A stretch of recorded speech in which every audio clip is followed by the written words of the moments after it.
noches, bienvenidos a Vía Pública. Hoy se fue el supertanker, pero en Chile se quedaron los cuestionamientos al manejo de la emergencia y es ahí donde CONAF aparece en el centro de las críticas, precisamente por el rechazo inicial a la llegada de esta aeronave, la obstinación respecto a que no necesitaban más recursos y recientemente la irrupción de este llamado cartel de fuego, que se refiere a 3 empresas que prestan servicios en Chile en el combate precisamente de los incendios y que enfrentan cuestionamientos en España por colusión y soborno. Es en ese contexto que un grupo de brigadistas de la CONAF ha pedido la salida del ministro de Agricultura y del director de esa institución. ¿Qué dijo el gobierno? La ministra vocera aseguró que el proceso de licitación se ha hecho teniendo en cuenta todos los elementos técnicos necesarios para contratar empresas que cumplan con los requisitos, lo que hace pensar que no habrá solicitudes de renuncia. Considerando que las altas temperaturas llegaron para quedarse a raíz del cambio climático, queremos analizar esta noche el futuro del organismo encargado de contener los incendios forestales y eso va a ser parte del debate acá en Vía Pública. Pero tenemos también una pregunta en nuestro fanpage en Facebook, precisamente referido a este mismo tema y lo revisamos inmediatamente. ¿Cómo evalúan ustedes la gestión de la emergencia de los incendios en enero por parte de CONAF? Tenemos algunas alternativas ahí en el fanpage de Facebook, buena, mala o acorde a sus recursos. La idea es que ustedes participen, voten y revisamos los resultados al término de este Vía Pública. Veamos las otras informaciones que también han estado marcando este día lunes. Inédita fuga de reo desde tribunal en San Bernardo. Acuchilló a gendarme, le quitó el arma y encañonó a un juez para escapar. Gendarmería anunció un sumario interno. Y lo decíamos ya, regresó a Estados Unidos el supertanker que ayudó a extinguir los incendios forestales. Estuvo 20 días en Chile y realizó 48 misiones. Y Perú pide apoyo a Estados Unidos para la captura de Alejandro Toledo, quien debe cumplir con prisión preventiva por corrupción. El expresidente asegura por Twitter que va a colaborar solo si ve condiciones justas. Y precisamente sobre esta información que veíamos ahí en los titulares, tenía un arma blanca escondida, acuchilló a un gendarme y encañonó a un magistrado del Tribunal de San Bernardo. Se trata de un reo de 25 años que protagonizó la huida más violenta desde un juzgado de la que se tenga registro. Gendarmería anunció un sumario interno en el lugar donde esto ya había pasado antes. Son los segundos posteriores. Estas cámaras de seguridad registran la huida de un colectivo manejado por un reo de alta peligrosidad que acababa de escapar del juzgado de garantía de San Bernardo. Leonardo Azagra Valdivia, de 25 años, antes de ser formalizado, huyó desde el tribunal como si se tratara de una película. Amenazó con arma blanca a un gendarme, lo cortó y después tomó de rehén, le quitó el arma y tomó de rehén al magistrado. Y así quedó el gendarme al que le quitó la pistola. Estaba en curso una audiencia cuando Leonardo Azagra intimidó al uniformado para quitarle el arma, la misma con la que tomó de rehén al magistrado Sergio Enríquez. ¿Cuándo saliste? ¿Con qué te encontraste? Con toda la gente en el suelo. Toda la gente en el suelo, llorando, gritando. Empezó a arrastrarlo para afuera y apuntando a quien se acercara. Cuando empezó a salir para afuera salieron 2 gendarmes atrás de él y disparó varias veces. El fugitivo y su rehén, el magistrado, bajaron desde el tercer hasta el primer piso, donde disparó cerca de 6 veces. Disparos que quedaron en las paredes de este local en la esquina de Cayo Higgins con Urmeneta. El delincuente detuvo un colectivo, bajó abruptamente a esta familia que venía del hospital y continuó su huida en el auto. El gallo sale con un puro grillete en la mano, sale con el chaleco amarillo, se le cayó, el guan se devolvió a recoger la pistola y le puso la pistola al chofer del colectivo, le pegó el cachazo en la cabeza. Sí, llegó a la esquina y quitó el colectivo y de ahí se fue. Y echó a la gente abajo, el chofer. Y salió disparando y estaba justo mi colega ahí y él corrió y echó a los pasajeros para abajo. Y aparte le pegó al colega. Según testigos, podría haber escapado por la caletera de la Ruta 5 Norte. Allí se le perdió el rastro hasta el bosque, donde unas horas más tarde fue encontrado el colectivo. Se arrancó de acá el weón, el hombre, y salió disparando y le quitó con una pistola del auto a mi hermano. El colectivero debió declarar en el mismo tribunal, donde dice le prohibieron hablar con la prensa. ¿Cómo estás tú ahora? Solo saber eso. Bien, gracias. ¿Estás mejor? Sí, gracias. Y solo eso dijo. Pero no es la primera vez que esto pasa en San Bernardo. En mayo de 2016, el reo protagonista de este asalto también se fugó antes de ser formalizado. Tras pasar audiencia, fue dejado en la zona de tránsito de los tribunales de San Bernardo, de donde huyó. Estas fotografías registran otra huida en marzo del mismo año, momentos de descuido en el tribunal que son aprovechados para escapar. Las medidas de seguridad, más que a lo mejor de si estaba esposado o no, son las medidas de seguridad de haber más gendarmes. Hay muy pocos gendarmes por sala.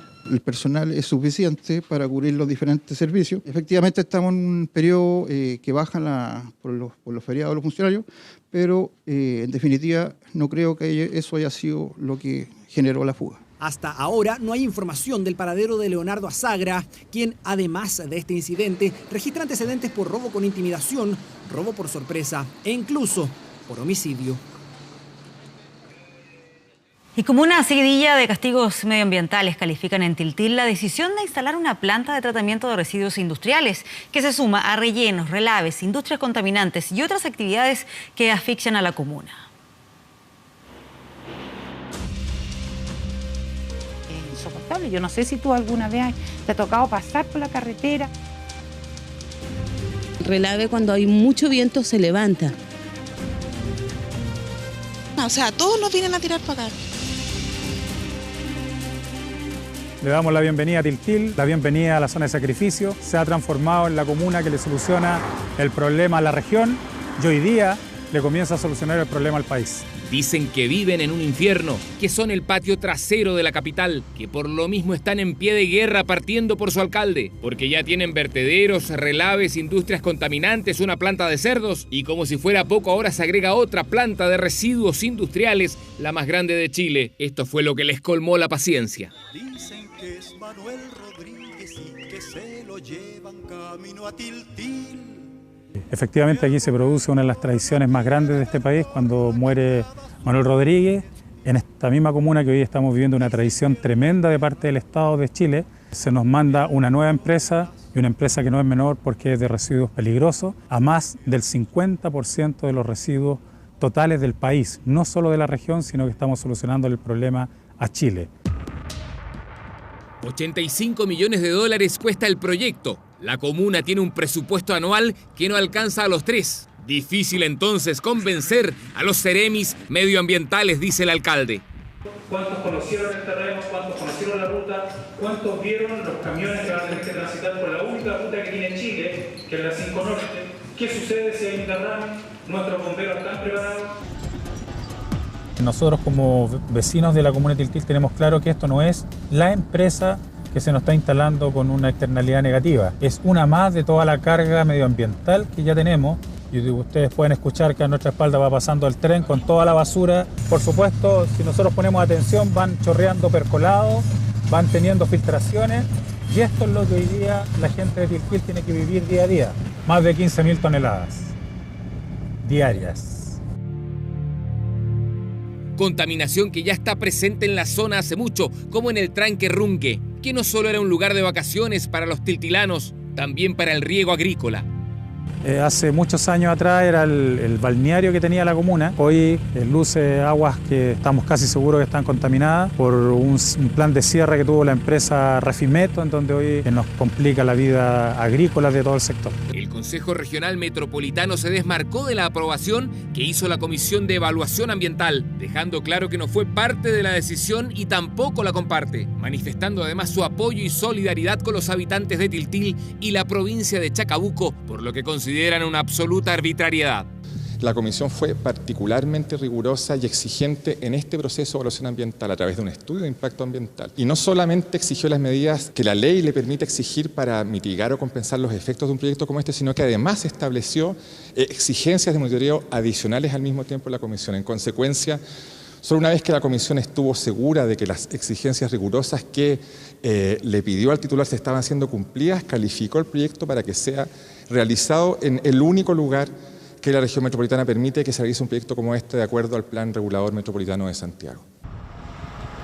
Aquí estamos en el lugar preciso donde se va a emplazar este nuevo proyecto que esperamos que nunca se ejecute. El colapso inminente de la carretera 5 Norte, que ustedes la ven como viene hoy día, un día normal, lo que significa agregar todos los camiones que van a entrar diariamente a este lugar.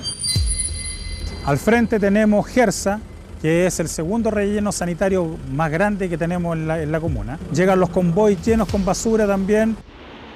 97.800 toneladas anuales de residuos contaminados con metales, además de ácidos, asbestos, cianuros, hidrocarburos y oxidantes. Es por eso que apelarán a la medida en el Consejo de Ministros, en la Corte de Apelaciones, en la Corte Suprema o incluso en tribunales internacionales, aparte de capitanear desde marzo las protestas que provocarán problemas en toda la región, dice el desafiante alcalde de Tiltil.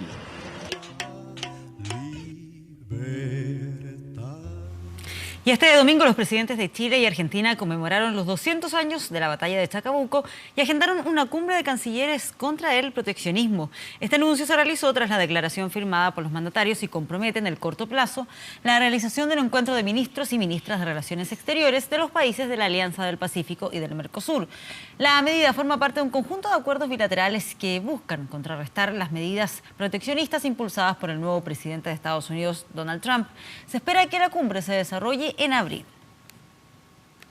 Y en momentos en que el planeta enfrenta un resurgimiento de ideas que propugnan la disgregación, la xenofobia, el aislacionismo y el proteccionismo comercial, Chile y Argentina, como repúblicas hermanas, se abrazan nuevamente para reivindicar la unidad. El mundo presenta desafíos enormes, tan grandes como las cordilleras que nos separan.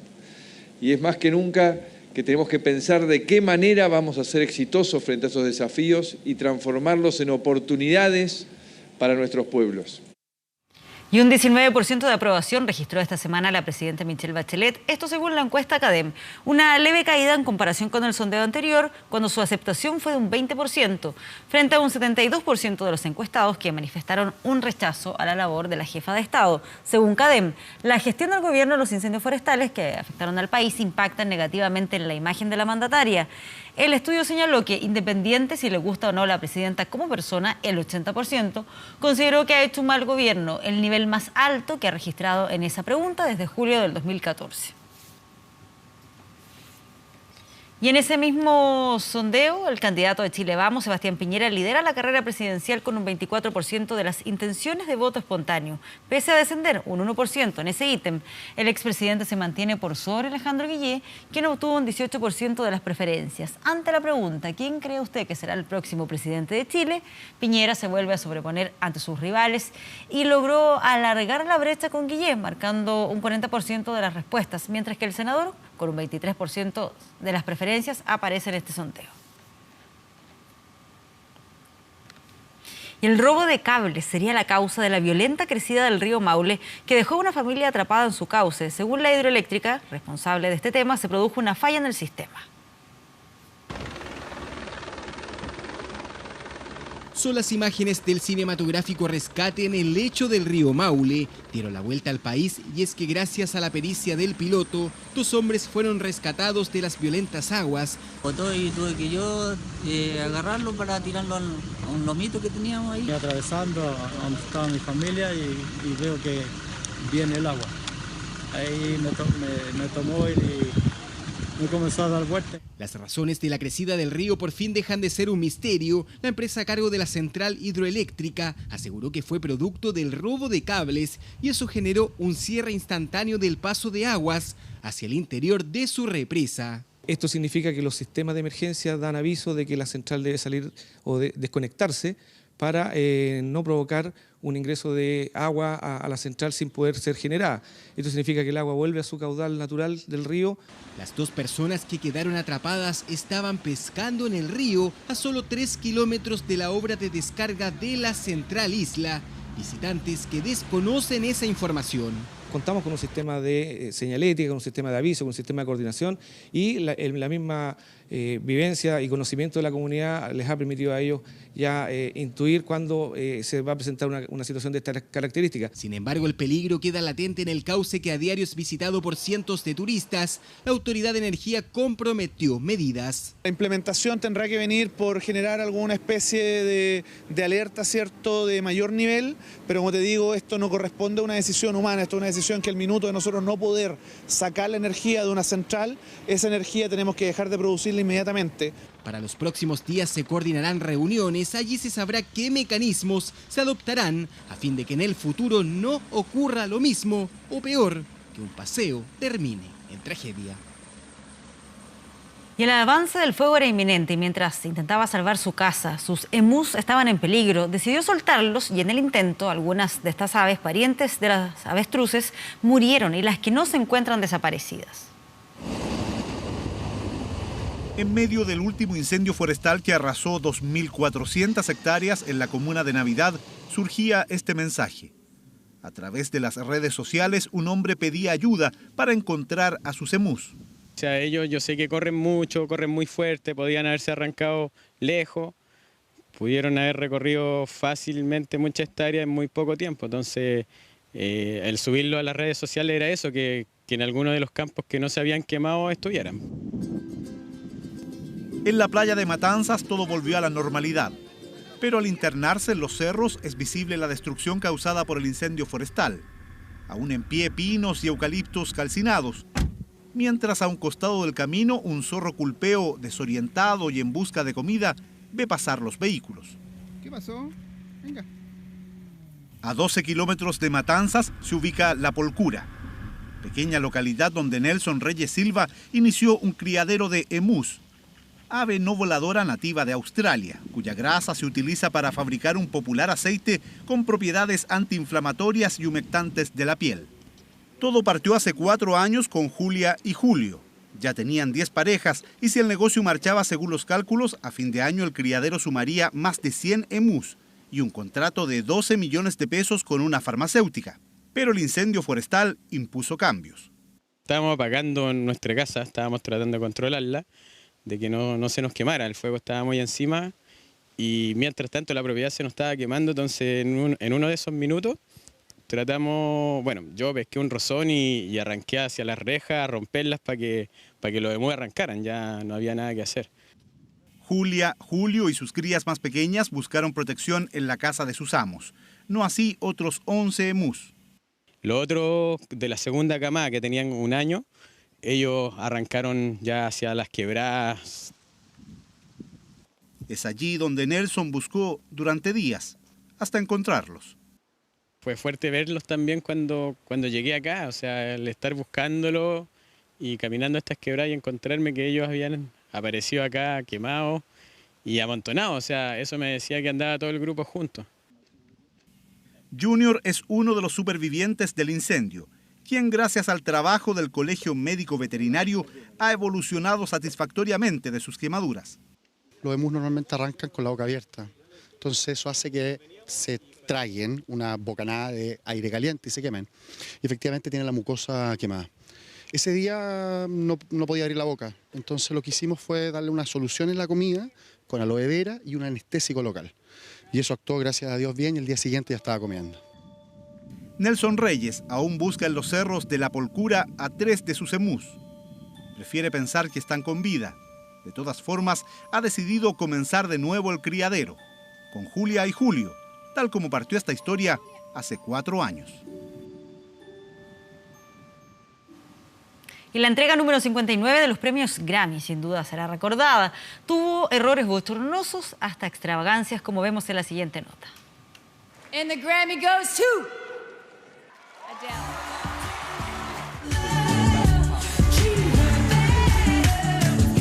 Arrasó con 5 Grammys, incluido el mejor del año. También emocionó a Beyoncé. Thank you. Hi, guys. The Lemonade album was just so monumental. And I love you. I always have. But if you're looking for... Desafinó y ella misma corrigió su error. Fast love. That's love in you. I know it's live TV. I'm sorry. I need to start again. I fucked it up. I can't do it again like last year. I'm sorry. I can't mess this up for him. I'm sorry. Fast love. Sin duda, Adele no olvidará el Grammy 2017, jornada dulce y agraz, si hasta casi rompe uno de sus gramófonos a los segundos de recibirlo. Pero ella no fue la única. La ceremonia 59 de los Grammys dorados tuvo varios errores, algunos forzados.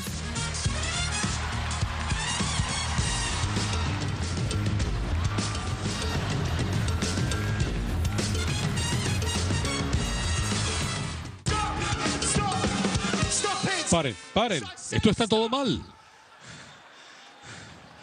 Esto es un desastre. No, esto sí era un desastre. Error bochornoso cuando Metallica junto a Lady Gaga sufrieron esta enorme falla técnica. Simplemente el micrófono de James Hetfield nunca funcionó.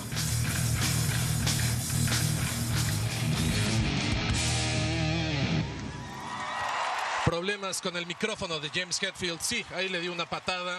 No. For Best Metal Performance. And the Grammy goes to Dystopia, Megadeth. Yeah! Siguiendo en el metal, Megadeth alcanzó poco a saborear su primer gramófono porque la organización musicalizó el momento con, erróneamente, Metallica. Wow. También hubo momentos extravagantes. ¿A quién se le ocurre recibir un premio con ropa interior? 21 Pilots se atrevió y motivó a otros. An odd coincidence, I always told myself that if I ever hosted the Grammys, I would also do it in my underwear. It's quite an amazing... Así de impresionante fue ver el show de Beyoncé, que literalmente desafió la gravedad.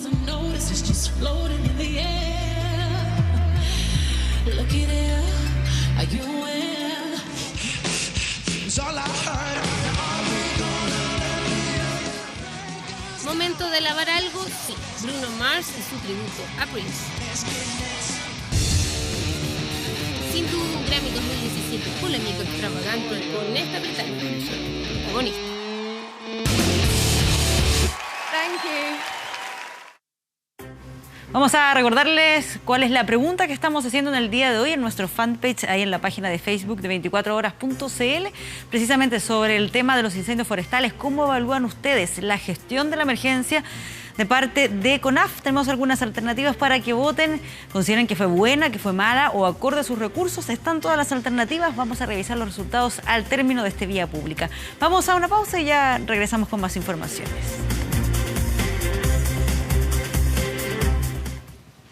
Con Despegar. Noticias internacionales. Este lunes Estados Unidos impuso sanciones financieras al vicepresidente de Venezuela, Tarek El Aissami, señalándolo oficialmente como un narcotraficante. Esto según informó el Departamento del Tesoro en un comunicado.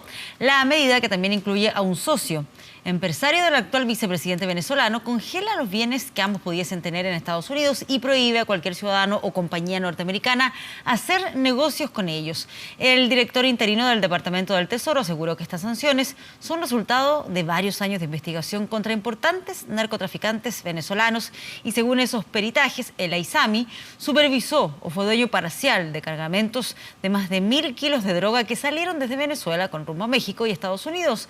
Según la denuncia del Tesoro estadounidense, el exministro de Hugo Chávez, y quien terminaría el periodo presidencial si el presidente Nicolás Maduro fuera revocado, recibió pagos del narcotraficante venezolano Walid Maclet y también tenía importantes lazos con el cartel mexicano Los Zetas. Y el exmandatario peruano Alejandro Toledo apareció este lunes, pero solo por Twitter. El gobierno intensificó su búsqueda y recurrió hasta el presidente de Estados Unidos para encontrarlo. En Perú no se dan por vencidos y los intentos por capturar a Alejandro Toledo aumentan. El gobierno sospecha que estaría en San Francisco, California, y el presidente Kuczynski llamó a su homólogo estadounidense Donald Trump para pedir su deportación. Hemos tomado todas las acciones que la ley nos permite para lograr que regrese al Perú a aclarar su situación frente a la justicia. Mientras tanto, el exmandatario, sobre quien pesa una orden de prisión preventiva por 18 meses, rompió el silencio a través de Twitter y destacó que no huyó y que colaborará solo si ve condiciones justas. Sin embargo, no precisó dónde está y calificó las acusaciones como una distorsión maquiavélicamente política. Además, su abogado insiste que esta es una orden que viola sus derechos. Porque a Alejandro Toledo le piden prisión sin haberlo escuchado. Y ninguna persona puede ir a la cárcel si al menos no ha dado su declaración. Ese es un derecho fundamental. Por ahora hay una sola teoría descartada. El viernes se sospechaba que Toledo podría refugiarse en Israel aprovechando la ciudadanía de su esposa en ese país. Sin embargo, su Ministerio de Exteriores informó que no permitirán su ingreso hasta que ponga en orden sus asuntos. Mientras tanto, Lima espera la respuesta de Estados Unidos, que exigió más información sobre el caso para poder tramitar la deportación. Hemos sido testigos de situaciones y acusaciones muy lamentables de corrupción. Por eso tenemos que actuar de manera implacable. Este escándalo motivó a Kuczynski a tomar medidas con las que promete ser inflexible. Entre ellas, las personas o empresas condenadas por corrupción no podrán volver a contratar ni trabajar en el país.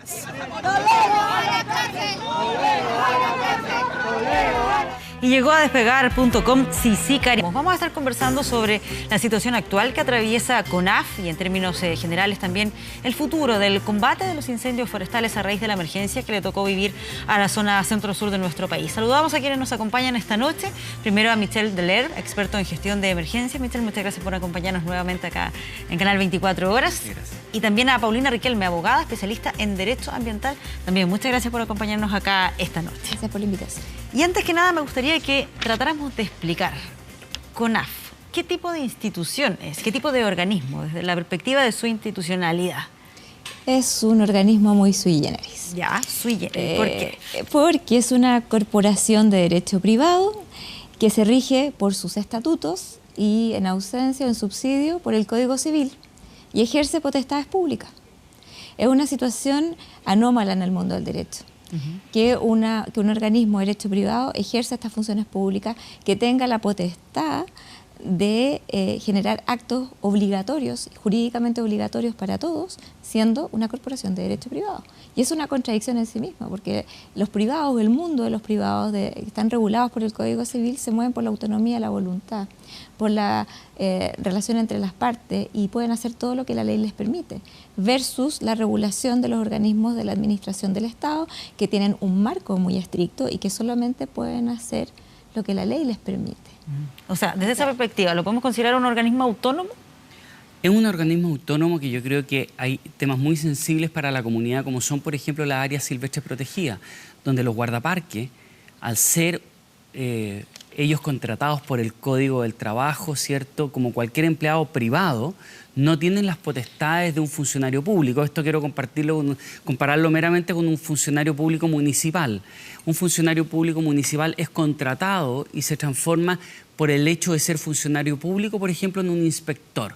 Eso permite controlar la norma de tránsito, si está bien estacionado, sacar una multa, ejercer de una u otra manera la potestad que da el Estado en términos de autoridad. Un guardaparque que está a cargo de vigilar, responsable de nuestros recursos naturales más preciados, que incluso en muchos de esos casos está en peligro de extinción, no tiene ninguna de esas potestades porque finalmente no es funcionario público y no puede tenerla. Y si llegase a tener alguna, entra en una gran contradicción precisamente por ser un privado que está ejerciendo una labor que le corresponde a un funcionario público. Es decir, tenemos, por ejemplo, en los guardaparques ahí una contradicción que tiene que ver con tenerlos incluso desprotegidos de herramientas que les permitan ejercer adecuadamente la labor en la cual nosotros sabemos que muchos de ellos están profundamente comprometidos en las áreas silvestres en las cuales ellos trabajan. Claro, considerando lo sensible del rol que cumple CONAF, ¿cuál es el grado de injerencia, de control que tiene el Estado considerando estas características que tiene en su institucionalidad? Tiene bastante poca, si bien están sujetos específicamente desde el punto de vista de la supervisión de aspectos financieros, porque el Estado es el que otorga los fondos a través de la Contraloría, están sujetos a ese control, no están sujetos a la regulación que es aplicable al resto de los organismos de la administración del Estado. Es decir, ¿eso qué significa? Significa que en las adquisiciones y en los contratos no están sujetos a la ley de compras públicas, por ejemplo. Que ahora tiene mucha relevancia a raíz de lo que está pasando con el llamado considerando lo que se está debatiendo hoy día. Si bien ellos pudieran tener un sistema de licitación, si lo tienen es porque es voluntario, pero no es porque están sujetos al régimen de contratación pública. Ya, no es una exigencia. No es una exigencia. Sus trabajadores se regulan por el Código del Trabajo, efectivamente, y una consecuencia de eso es que ellos no tienen la responsabilidad funcionario de que tienen todo el resto de los funcionarios públicos. No están sujetos al estatuto administrativo. No se puede iniciar un sumario administrativo, por ejemplo. Se le puede solicitar que haga una investigación interna, pero ¿cómo se le solicitaría a cualquier empresa privada con respecto de uno de sus trabajadores? Sí, es llamativo porque, por ejemplo, ahora que un grupo de brigadistas de la CONAF ha pedido la renuncia del director. El director ha dicho que esto es algo que depende exclusivamente del gobierno. ¿Depende del gobierno o no? Lo digo porque, como tú dices, es una corporación de derecho privado. Entonces, ¿de quién depende, por ejemplo, el rol del Depende sí, porque los estatutos, está formada por estatuto del año 70 y reformado de ahí en adelante, pero son estatutos. Su estatuto establece un consejo directivo. Está conformado por organismos del Estado. En ese consejo directivo está el ministro de Agricultura, son todos funcionarios públicos quienes integran el consejo directivo. Así que efectivamente ellos son los que nombran al director ejecutivo. Así que indirectamente va a llegar a la presidenta de la República, pero no en forma directa.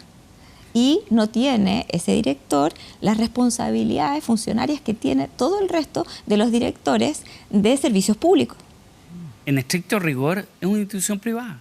Es una institución privada. Que además la creencia popular es que es una institución pública del Estado y que se rige, por ejemplo, como podría ser un director de servicio, como podría ser el director del SAC. O del registro civil. O del registro civil. Eso no es así.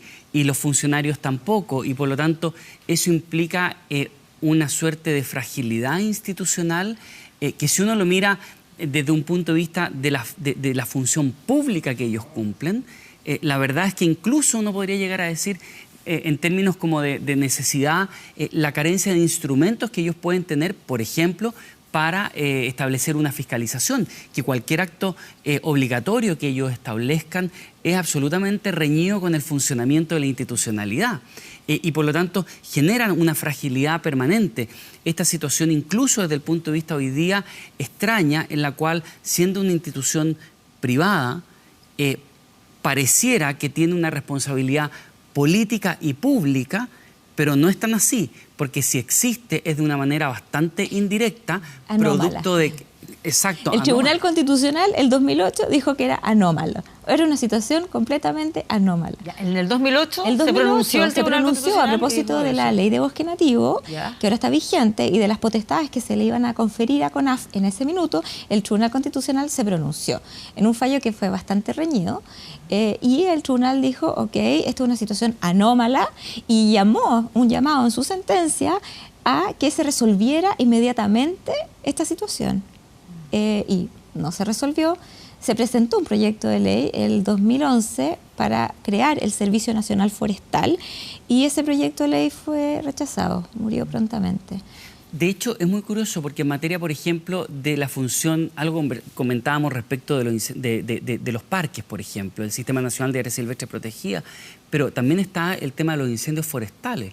En definitiva, lo que estamos teniendo es un sistema ahí de bomberos forestales pagados, privados, incluso diferente a lo que existe en otros países, que son, por ejemplo, bomberos forestales pagados públicos. Y por lo tanto, aquí incluso es muy similar su figura, en cierta forma, a lo que podría ser una brigada forestal de una empresa forestal. Es muy extraño porque no hay grandes diferencias, por lo menos en su institucionalidad, salvo en esto del directorio, donde sí hay representantes del Estado. Exacto. Pero en definitiva son contratados como cualquiera de nosotros puede ser contratado en cualquier empresa. Exactamente, se regulan por el Código del Trabajo.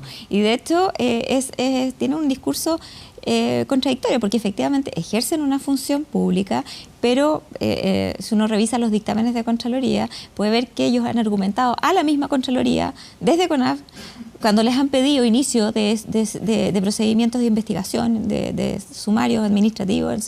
Ellos dicen, nosotros somos una corporación de derecho privado, nuestros trabajadores se rigen por el contrato de trabajo y por el reglamento interno de higiene y seguridad. No nos regimos por el estatuto administrativo, por lo tanto nosotros no hablamos de sumario administrativo. O sea, pero a la hora de exigir responsabilidades, ¿puede el gobierno solicitar, por ejemplo, la renuncia del director?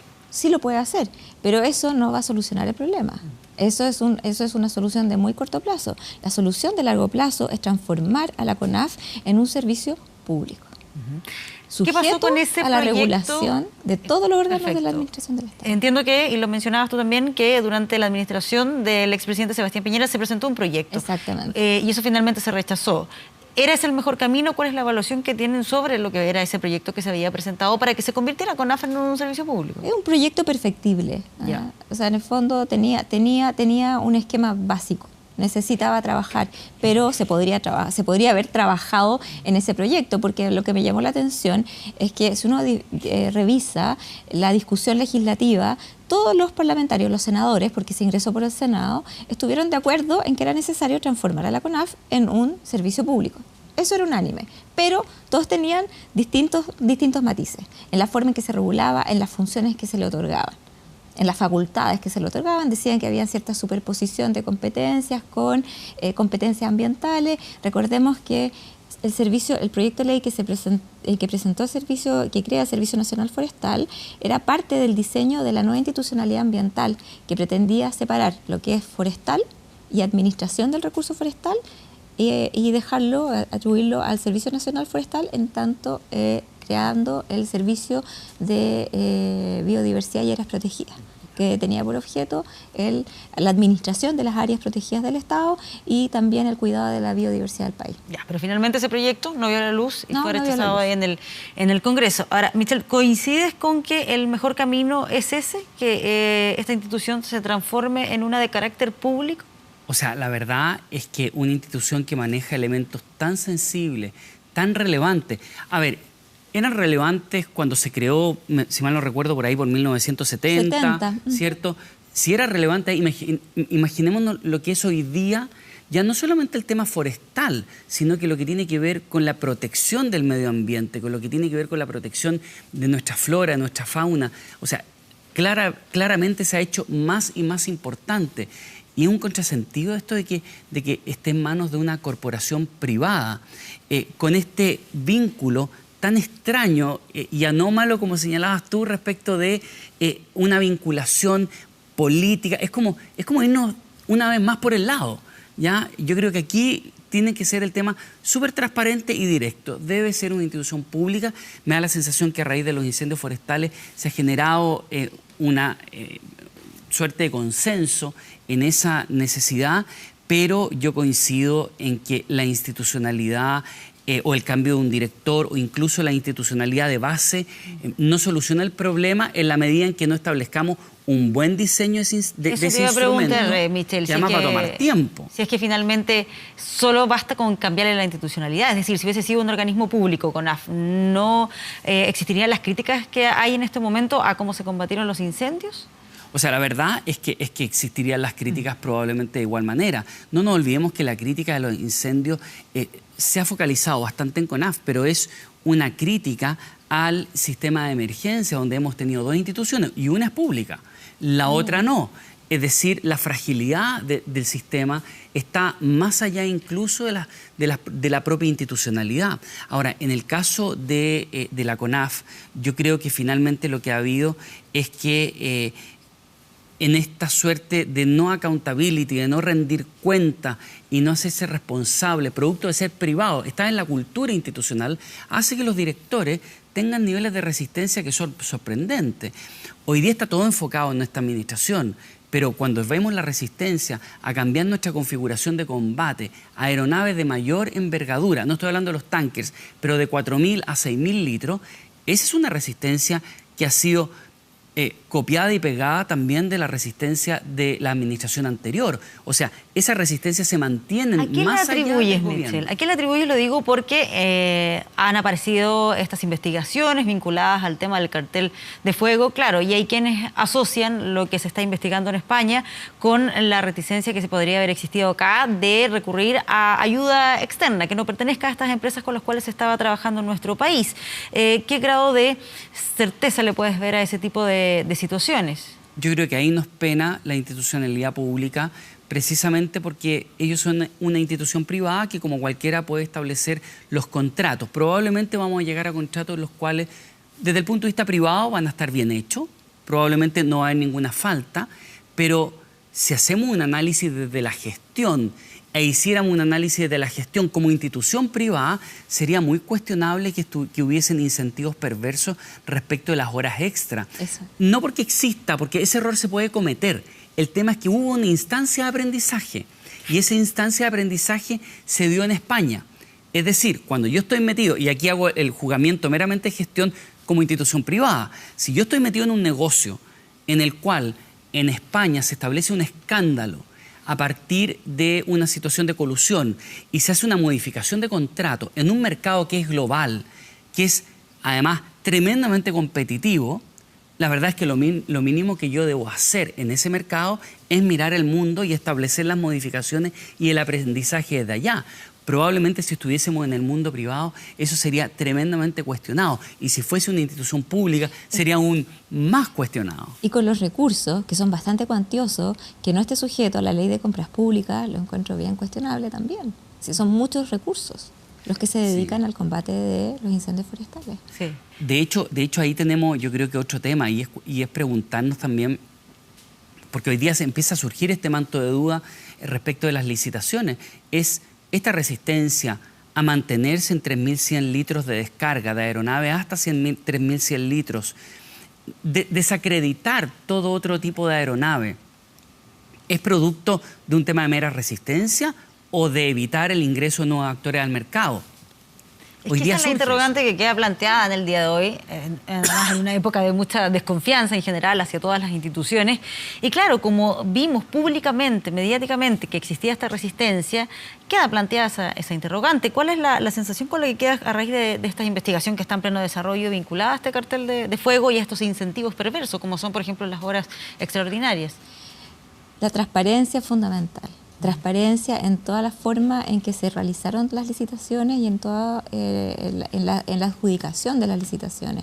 Ahora, el punto es, como es una corporación de derecho privado que recibe cuantiosos fondos del Estado, es muy difícil poder sujetarla al mismo estándar, si no está sujeta al mismo estándar que tiene que tener el resto de los órganos de la administración del Estado para hacer una contratación. No está sujeto. No tiene la obligación de hacerlo tampoco. Puede ser que tengan un sistema de licitación y que sea esa la política definida, pero no tienen esa obligación y no tienen tampoco la accountability, la responsabilidad que tienen los órganos de la administración del Estado. Entonces es bastante irregular que puedan ejercer potestades públicas, una función pública, pero no tengan el nivel de accountability que tienen los órganos de la administración del Estado. Yo creo que ahí, además, si uno lo analiza desde la cultura organizacional, empieza a tomar coherencia esta resistencia que trasciende a los gobiernos de turno. Porque, en definitiva, se sienten partes, pero no son parte del Estado. Y, por lo tanto, se genera una suerte de soberbia sobre la base de la autonomía que yo creo que daña institucionalmente a la CONAF. Hoy día, más allá del proyecto de ley que se pueda generar y se pueda empezar a discutir en el Congreso, estamos con una CONAF y un sistema de emergencia dañado tremendamente. Y es un sistema de emergencia que no va a tener el tiempo para recuperarse hasta la próxima emergencia o para que haya una nueva institucionalidad. Van a pasar años hasta que haya una nueva institucionalidad de CONAF. Ojalá que la nueva institucionalidad de ONEMI se apruebe durante el actual gobierno, porque efectivamente, si la verdad es que le ponen las urgencias necesarias, podría aprobarse, pero en definitiva va a entrar a funcionar probablemente en 2 o 3 años más, porque el reglamento que regula la ley, una vez que esté aprobada la ley, el reglamento va a tomar 2 años a lo menos. O sea, es decir, de aquí a 3 años más podríamos recién tener una nueva institucionalidad emergente, sin mencionar todo el cambio organizacional, de cultura organizacional. Entonces, el daño que está sometido hoy día nuestro sistema de emergencia es muy grande y vamos a tener otras emergencias. Y yo quiero graficarlo de la siguiente manera.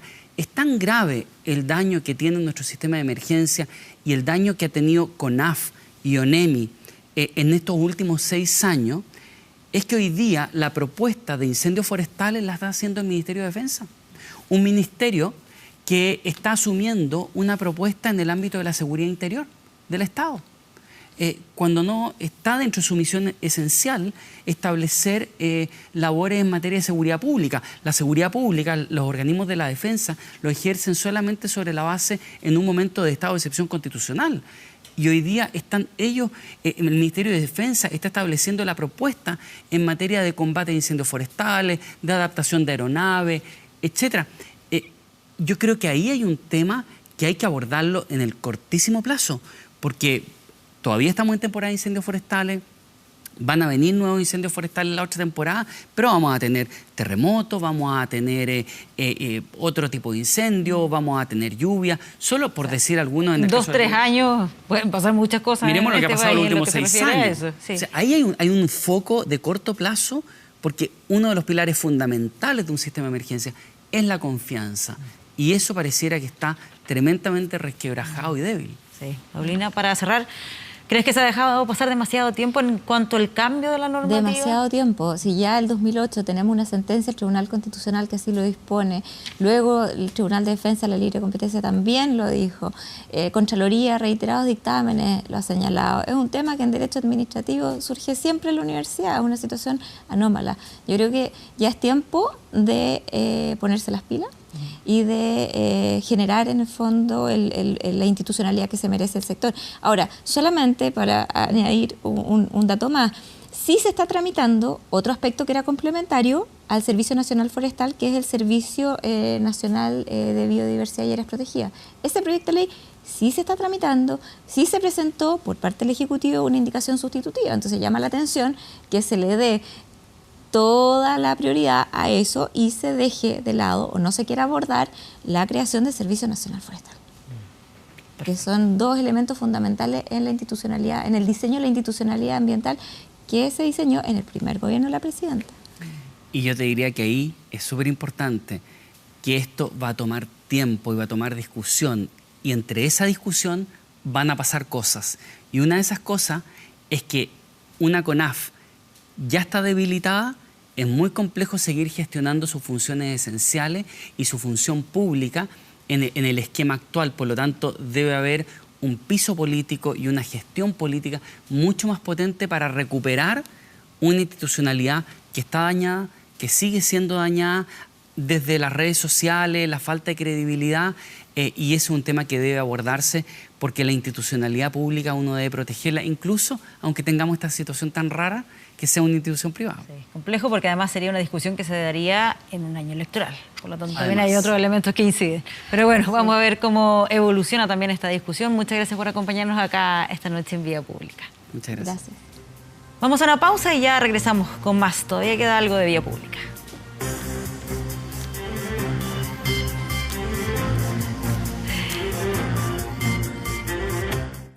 ¿Quieres algo de comer? Yo lo haré. A revisar las temperaturas a esta hora, también el pronóstico para el día de mañana. Lo estamos viendo ahí, 19,4 grados, cielos totalmente despejados. Esa es la temperatura actual que se espera para el día de mañana. Para este martes 29 grados y el miércoles 29, cielos despejados, por lo menos ahí no se supera la barrera de los 30. Vamos también a revisar lo que dice relación con 24horas.cl. ¿Qué información hay en nuestro portal de noticias a esta hora? El bono marzo 2017, para conocer el nuevo monto, cuándo se entrega el beneficio, cuáles son los requisitos, qué es lo que hay que hacer para poder acceder a este bono marzo. Está todo esto publicado y vinculado también con la información que entregó el Instituto de Previsión Social, que entregó esta planificación del beneficio y que presentó un aumento del dinero. Si quieren ver el detalle, está todo en 24horas.cl. Revisamos también los resultados de la pregunta que hacíamos en el día de hoy en nuestro fanpage de 24horas.cl, vinculado también a los incendios forestales y al rol que ha jugado CONAF en esta emergencia. ¿Cómo evalúan la gestión de la emergencia por parte de CONAF? Las alternativas ya las vemos. Buena, un 14%, mala, 66%, y acorde a sus recursos, 20%. Claramente ahí hay una evaluación muy negativa a lo que ha sido la labor de CONAF en el manejo de esta emergencia de los incendios forestales que afectaron a buena parte de la zona centro y sur de nuestro país.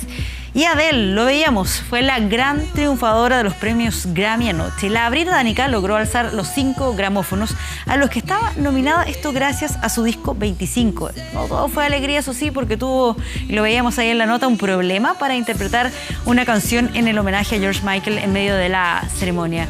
Con Send My Love de Adele despedimos este Vía Pública. Que descansen, muy buenas noches.